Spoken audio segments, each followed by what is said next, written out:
Aujourd'hui, nous allons nous intéresser à un sujet en particulier, celui de la digitalisation de ports maritimes. Nous vous expliquerons en détail les diverses étapes à franchir pour en arriver là.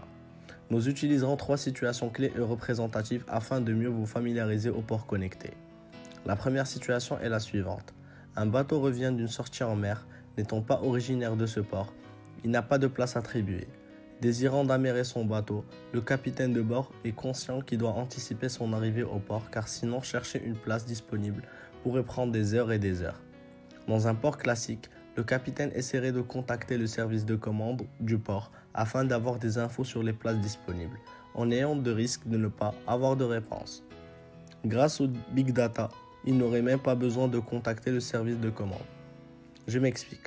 Par l'intermédiaire de capteurs installés préalablement sur le quai, le service de commande reçoit en temps réel les places qui se libèrent. Il les place par la suite sur un serveur accessible à tous les commandants de bord.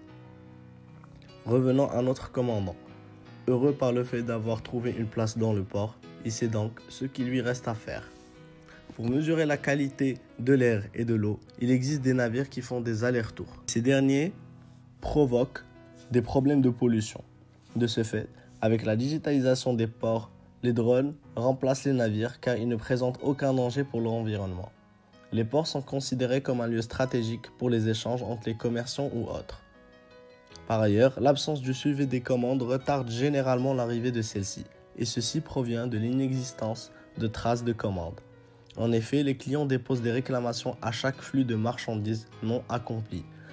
Toutes ces réclamations ruineront au fil du temps la réputation des ports.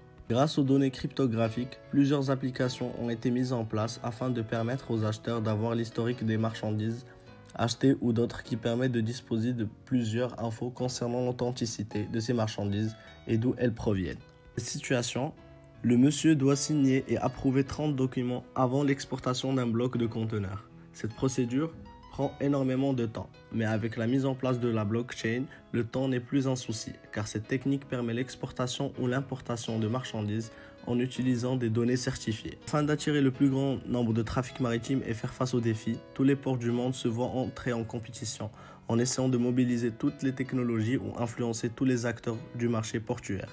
La digitalisation de l'espace portuaire devient alors un must. Big Data ou blockchain permettront une bonne gestion de temps et de flux de marchandises, ce qui va impliquer alors un gain de productivité important.